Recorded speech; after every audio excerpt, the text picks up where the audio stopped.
লোকে জানে আমি দীর্ঘদিন ধরে আমি আগ্রাসী দাবি উত্থাপন করে আহিছিলো যে আমাক জনজাতিকরণ লাগে আর এই মর্মে বিভিন্ন সময়ত বিভিন্ন আলোচনা হয়েছিল, সমান্তৰালভাৱে আন্দোলন হয়েছিল। যোৱা 29 নৱেম্বৰ তাৰিখে অসম চৰকাৰ তথা মন্ত্ৰীগোটে যি প্ৰতিবেদন ছয় জনগোষ্ঠীক ধৰি জনজাতিকৰণৰ প্ৰসংগটো উত্থাপন কৰিছে, প্ৰতিবেদনৰ যিখিনি বিষয়বস্তু গোটেইখিনি দাখিল কৰিছে। কিন্তু আমি বৰ্তমান তাৰিখে দেখিবলৈ পাইছোঁ যে সঁচা সঁচিকে এয়া ভেকভাওনা। সেইকাৰণে অসম চৰকাৰৰ ফালৰ পৰা মাননীয় মুখ্যমন্ত্ৰী ডাঙৰীয়াৰ ফালৰ পৰা বৰ্তমান তাৰিখত আমাৰ জনজাতিকৰণৰ বিষয়টো কি পৰ্যায়ত আছে, প্ৰতিবেদনখনত আমাৰ কেনেধৰণৰ ষ্টেটাছ আছে আমি কিন্তু এতিয়াও জ্ঞাত নহয়। আৰু যেতিয়া 29 নৱেম্বৰ তাৰিখে যেতিয়া প্ৰতিবেদন দাখিল কৰিলে মন্ত্ৰীগোটৰ অধ্যক্ষৰ জৰিয়তে আমি এটা আশাবাদী আছিলোঁ যে নিশ্চয় আমাৰ জনজাতিকৰণৰ যিখিনি দাবী বা যি আমাৰ প্ৰব্লেমছ, যি দীৰ্ঘদিনীয়া আমাৰ সমস্যা সলিউশ্যন হ'ব। কিন্তু বৰ্তমান তাৰিখত একো সময়ত একো ধৰণৰ যি আমাৰ মাননীয় মুখ্যমন্ত্ৰী ডাঙৰীয়াৰ যি বক্তব্য, ইয়াৰ ওপৰত আমাৰ এটা সন্দেহ হৈছে। সঁচা সঁচিকৈ ইয়া নিৰ্বাচনী বৈধৰণে পাৰ হোৱাৰ আমাৰ পৰিলক্ষিত হৈছে যে সঁচা সঁচিকৈ কোচ ৰাজবংশী জনগোষ্ঠীক জনজাতি কৰিবলৈ নাই, আমাৰ সন্দেহ হৈছে। সেইকাৰণে আজি আমি স্পষ্টভাৱে ক'ব বিচাৰিছোঁ অসমৰ মাননীয় মুখ্যমন্ত্ৰী ডাঙৰীয়াক যে অহা যি আমাৰ আক্ৰাচুৱে যি আমি প্ৰতি বছৰে যি শ্বহীদ দিৱস পালন কৰি আহিছোঁ 7 জানুৱাৰী তাৰিখে, এই পবিত্ৰ দিনতে আমি মাননীয় মুখ্যমন্ত্ৰী ডাঙৰীয়াক এটা ডেডলাইন দিব বিচাৰিছোঁ।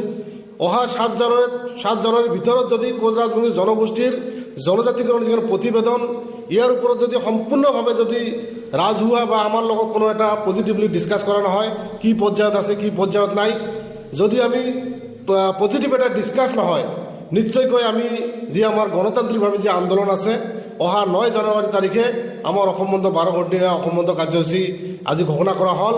আৰু সমান্তৰালভাৱে আমাৰ আন্দোলন চলি থাকিব। আৰু বাৰম্বাৰ মাননীয় মুখ্যমন্ত্ৰী ডাঙৰীয়া অহোদিনে যি ধৰণে বক্তব্য ৰাখিছিল যে কোনো এটা লিডাৰে বা কোনো এটা জনগোষ্ঠীৰ লিডাৰে বিধানসভা নিৰ্বাচনৰ পূৰ্বে জনজাতিকৰণ বিচৰা নাই। এই ক্ষেত্ৰত আমি সঁচা সঁচিকৈ দুৰ্ভাগ্যজনক আমি আখ্যা দিছোঁ।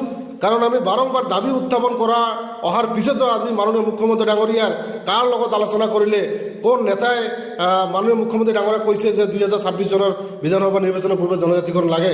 এই ক্ষেত্ৰত মাননীয় মুখ্যমন্ত্ৰী ডাঙৰীয়াক আহ্বান কৰিছোঁ, আপুনি কাৰ লগত আলোচনা কৰিছে ৰাজহুৱা কৰক। আৰু যদি নকৰে তেতিয়াহ'লে আমি ভাবিম যে মাননীয় মুখ্যমন্ত্ৰী ডাঙৰীয়াই মিছা কথা কৈছে। মন্ত্ৰীগোটৰ প্ৰতিবেদনখন কি পৰ্যায়ত আছে, প্ৰতিবেদনখন দিল্লীলৈ গৈ পালে না নাই,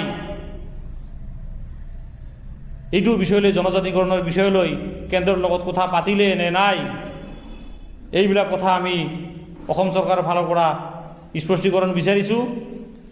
আৰু আমি অসম চৰকাৰক যিহেতু আমাৰ অহা 7 তাৰিখে সদৌ গছে ছাত্ৰ সন্থাৰ কেন্দ্ৰীয় শহীদ দিৱস আছে, আমি এই 7 তাৰিখলৈকে শহীদ দিৱসলৈকে আমি অসম চৰকাৰলৈ গোটেইখিনি বিষয়বস্তু পৰ্যালোচনা কৰাৰ কাৰণে খুলেকৈ কোৱাৰ কাৰণে দাবী আৰু আহ্বান জনাইছোঁ। নহ'লে আমি অহা 9 তাৰিখে ঠিক শহীদ দিৱসৰ পিছে অহা 9 তাৰিখে আমি অসম বন্ধ 12 ঘণ্টীয়া অসম বন্ধ ঘোষণা কৰিম বুলি আমি প্ৰস্তাৱ ৰাখিছোঁ।